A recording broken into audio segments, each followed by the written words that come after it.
అమ్మ చాలా మంది మనకి చెప్తూ ఉంటారు కదా బీజాక్షరాలు. సో, మనం బీజాక్షరాలని మనం రెగ్యులర్‌గా పఠిస్తూ ఉంటే సో, మనకి చాలా పాజిటివ్ ఎనర్జీ అనేది వస్తుంది అని జెప్పేసని. అసలు బీజాక్షరాలంటే ఎన్ని? వాటిని మనం పఠించొచ్చంటారా? బీజము అంటే ఏంది నాన్న? విత్తనము. విత్తనం. విత్తనం భూమిలో వేస్తే చెట్టొస్తుంది. హ్మ్. అవునా? అవును. ఇవాళ మహా వృక్షాలు పెద్ద పెద్దవి చూసి మీరేమంటున్నారు? ఇది 100 సంవత్సరాల చెట్టు, 1000 సంవత్సరాల చెట్టు, 500 సంవత్సరాల చెట్టు, 100 చెట్టు అంటున్నారు ఆ చెట్టును చూసి. అవును. ఇవాళ మనమున్న సమాజంలో ఎటువంటి బీజాలేశారు? ఎటువంటి సమాజం మనం చూస్తున్నాం? మనం అంటే అంటారు గదా! నెగెటివ్ వేసి అవే మహావృక్షాలని మనం చూస్తూ ఆ నెగెటివ్ భావాలు మళ్ళీ ఇతనే అంటాడు, అబ్బా నెగటివిటీ ఎక్కువైంది, మళ్ళీ తను చేసేదంతా నెగటివ్నే. మళ్ళీ ఇంకోడు రాజకీయ నాయకుడు మోసం చేశాడు అంటున్నాడు. ఇంకెక్కడికో పోయి ఎటువంటి బీజాలు వేస్తున్నాము? నెగటివిటీ బీజం వేసి, ఒక బీజం వేస్తే చెట్టు ఏది 100 సంవత్సరాలు 500 అన్నట్టుగా మనం పుట్టినప్పటి నుంచి నెగటివ్ భావాలు పెంచి పోషించి పెద్ద చేసి ఇంత చేసి, అరే ఎవరిని నమ్మకరా, అందరిని చూసి భయపడురా, అందరిని నీ అంతంత అమాయకులు ఉండర్రా, నువ్వు ఎవరితోటో జాగ్రత్తగా ఉండురా, పైసలు ఎవరినంటే వాళ్ళని నమ్మి ఇవ్వకురా, ఇలాంటివే చెప్తారు కదా. నీవు కష్టపడి పని చేయాలి, నిన్ను మోసం చేస్తారు, నువ్వు ముందు పైసలు ఇచ్చినావంటే. నిజంగా ఫ్రెండ్స్ నలుగురు వస్తారు మోసం చేసిపోతారు. బట్ వీళ్ళు అనుకుంటారు నన్ను మోసం చేస్తున్నారు, నేను అమాయకుడిని అనుకుంటారు. కాదు, నీవు ఇచ్చిన తాటే వాడట చేశారు. చిన్నప్పటి నుంచి నీ కొడుకుకు బిడ్డకు నువ్వేం నేర్పించు, మోసం చేస్తారా. ఫ్రెండ్స్ అట్లే చెప్పారు, సినిమాల్లో అట్లే చూశాడు, పేపర్లో అట్లే చదివాడు. ఏ పిచ్చి పిచ్చివి, ఏ నెగిటివిటీ లేకుండా స్వచ్ఛమైన మనసుతో మీరు విశ్వంలో ఒక బీజాన్ని నాటండి. ఇక్కడ ఏదైతే ఐసీయు అనే పాజిటివ్ ఎనర్జీ పాయింట్ ఉందో అది బీజంతో కూడుకున్నది. ఏ రకమైన బీజంతో ఐసీయు అయింది? ఏ రకమైన బీజం అంటారు? ఏ రకమైన బీజం? చూసే కళ్ళు కాదు. ఈ ఎనర్జీ పాయింట్లో సెల్ ఫోన్లో చిప్ మారినప్పుడు నువ్వేమంటున్నావు? 30% పాత ఉంటాయి అంటున్నావు. 30% పాత బీజాలు ఉన్నాయి ఇందులో. ఎలా అంటారు? సెల్ ఫోన్ మారితే నువ్వేమంటున్నావు?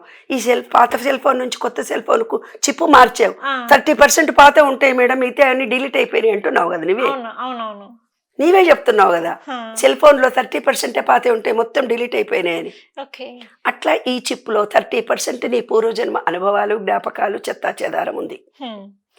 ఇంకో 30% నీవు ఏ డిఎన్ఏ నుంచి వచ్చావు, తాతలు తండ్రులు ముత్తాతలు, ఏ భార్యాభర్తల జీన్స్ నుంచి వచ్చావో, భార్యవి భర్తవి, ఆ డిఎన్ఏలో నుంచి వచ్చిన పాపకర్మాలు నీకు అంటుతాయి. ఒకడు తాత ఒక స్త్రీని చంపాడు, మీ ఇంట్లో పుట్టే వాళ్ళందరూ అంగవైకలరై మానసిక స్థిరత్వం ఉండి అంటే కొట్టి తిట్టి మనస్తాపం కలిగిస్తే మీ మనసు బాగుండదు. లేదు ఒకళ్ళని చంపేశారు అని అంటే మెంటల్ రిటార్డెడ్, 7 తరాల వరకు పుడతారు, డిజేబుల్డ్, ఆటిజం పిల్లలు పుట్టారు మాకు అంటారు. దాని కారణం అదే. దాని తర్వాత 30% ఎక్కడి నుంచి వస్తుంది? కరీంనగర్లో, ఖమ్మంలో, ఆంధ్రాలో, కాకినాడలో, విజయవాడలో వాళ్ళ నమ్మకాలు, వాళ్ళ పూజలు, వాళ్ళ విశ్వాసాలు, ఫుడ్ ఐటమ్స్ భౌగోళికంగా వేరువేరుగా ఉంటాయి. ఏంది వినాయకుడు దీపం పెట్టావు, మా దగ్గర వినాయకుడు పూజ చేస్తాం, అసలు వినాయకుడు పెట్టాం మేము, ఫోటోకి పూజ చేస్తామంటారు కొంతమంది వచ్చి. కొంతమంది వచ్చి అంటారు వరలక్ష్మి పూజ, మాకు వరలక్ష్మి అంటే తెలియదు, ఏం తెలియదు, బతుకమ్మలు బోనాలే తెలుసు మాకు అంటారు. వాళ్ళ ఊర్లో అవి లేవు. ఆ 30% నీవు 14 నుంచి 7 సంవత్సరాల వరకు ఏ ఏరియాలో పుట్టి పెరిగావో ఆ అనుభవాలన్నీ 30% వస్తుంది. ఇంకో 10% నిత్య జీవితంలో నువ్వు స్వీకరించే వాటి నుంచి వస్తుంది. ఒక వ్యక్తి ఏ విషయంలోనైనా రియాక్ట్ అయ్యాడంటే ఐసీయూ కెమెరా, ఇక్కడ ఉన్న పాజిటివ్ ఎనర్జీ పాయింట్ ఆత్మ అన్నారు ఆ రోజు.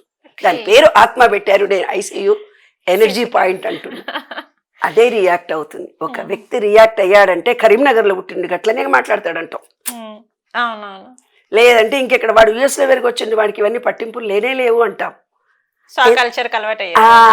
అట్లా వాళ్ళు పుట్టి పెరిగిన వాతావరణాన్ని బట్టి, ఆలోచన విధానాన్ని బట్టి. ఇప్పుడు మ్యారేజ్ల విషయంలో బీజము అంటే ఇదే బీజం.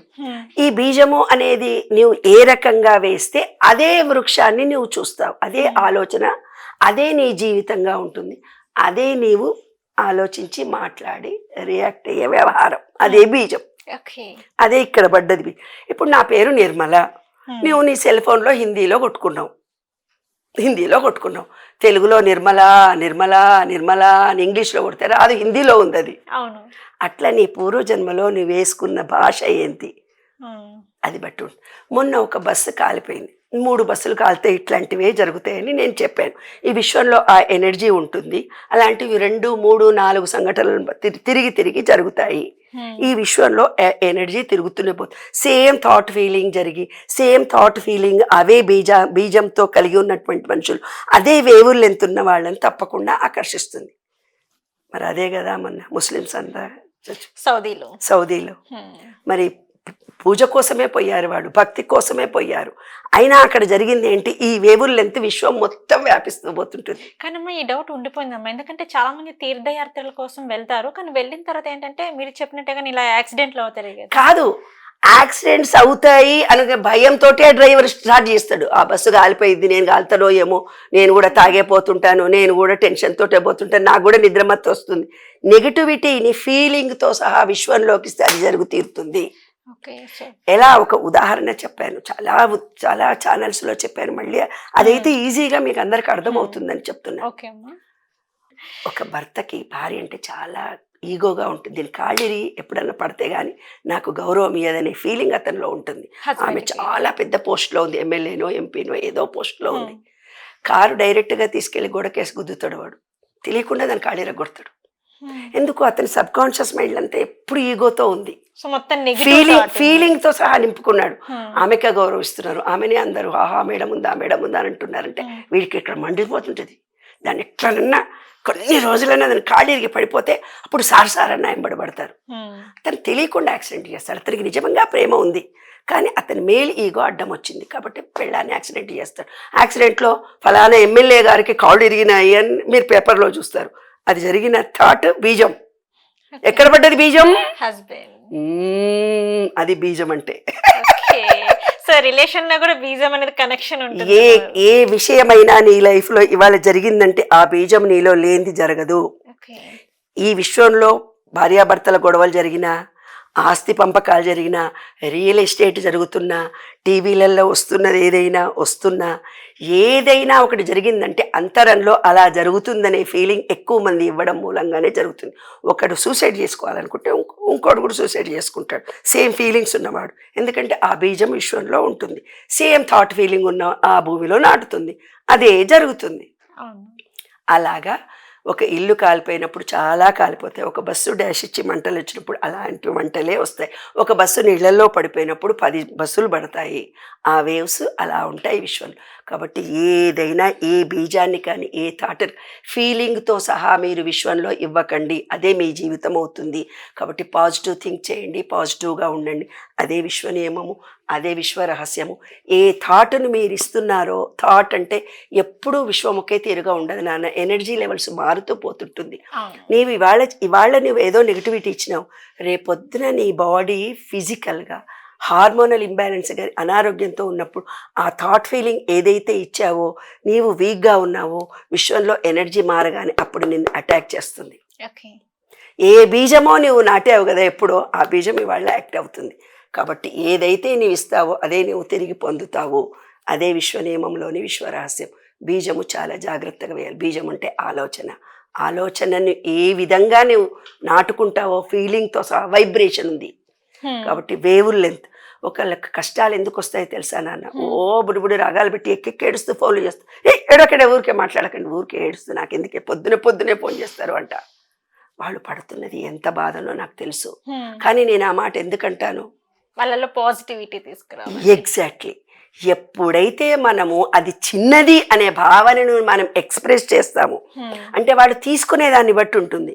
ఓహో ఏడవడం అనేది చాలా అంటే తనకు కలిగిన భావానికి ఈ బాధనిచ్చి దాన్ని ఇంకా ఎక్కువ చేసుకుంది, బలం ఇచ్చింది. ఆ బాధకి బలం ఇస్తుంది. బలం ఇచ్చినప్పుడు అదే ఆమె జీవితం అంతా అనుభవిస్తుంది. ఎప్పుడైతే నీకు ఒక సమస్య వచ్చిందో, ఏదో ఇల్లు కాలిపోయింది, ఏదో బిడ్డడు చనిపోయాడు, దాన్ని ఇంతగానే తీసుకోవాలి. 100 మందికి చెప్పి, 1000 మందికి చెప్పి, లక్షల మందికి చెప్పి ఆలోచనకు బలం ఇచ్చినప్పుడు అదే నీ జీవితంగా మిగిలిపోతుంది. నా కొడుకుంటే నేను వేరే తీరుంటూ, కొడుకు చచ్చిపోయాడు అందుకే నేను ఇట్లున్నా, 100 మందికి చెప్పింది. అందుకని ఆమె జీవితం మొత్తంలో కొడుకు చచ్చిపోయిందని ఏడుస్తూనే బతుకుతుంది. కానీ సో మన ప్రాబ్లమ్స్ అనేవి ఎప్పుడు బయటికి చెప్పడం కాదు, ఎనర్జీతో విశ్వంలో థాట్తో ఇవ్వద్దు అంటున్నా నేను. మాట్లాడడమే కాదు, ఆలోచించినప్పుడు కూడా ఎనర్జీ వస్తుంది. నీ అనారోగ్యంతో ఉన్నాను కొంచెం బాగా లేకపోతే 10 సార్లు ఆలోచించావు, అనారోగ్యానికి బలం వచ్చి నీకు అనారోగ్యం ఎక్కువ వస్తుంది. అంటే నీ ఆలోచన విధానం నిరంతరం మార్చుకుంటుండడానికే పూర్వీకులు భక్తి అని, పూజ అని, వ్రతాలని, నోములని, గుడికి వెళ్ళాలని ఇలాంటి ట్రెడిషన్స్ పెట్టి మనలో ఎనర్జీ లెవెల్స్ని పెంచారు. అరే చూడరా వాళ్ళ బిడ్డ కొడుకు మాత్రం చచ్చిపోలేదా, ఫలానా వాళ్ళ ఇంట్లో చచ్చిపోలేదా బిడ్డ, ఎట్లుంది ఏం చేస్తాం, ఒకరు ముందు పోతారు ఒకళ్ళు వెనకపోతారు. దానికోసం ఏవో ఏడవాలన. ఒక ఆమె ఎక్కెక్కిడిచి నా కోడలు ఉంటలేదు, యూఎస్లో ఉంటాడు, నా కొడుకు పెళ్ళా విడిచిపెడితే 100 మంది రోజు విడిచిపెట్టుకుంటున్నారు. దాంట్లో ఎల్ఐలో వీడో పుల్లయ్య ఏమవుతుంది, పోనీ ఇంకోటి చేసుకుంటాడు. ఆ ధైర్యం ఉండాలి కదమ్మా మనలో. ఏ బీజం మనం నాటుతున్నామో అదే నీ జీవితం, అదే బీజము, బీజాక్షరం.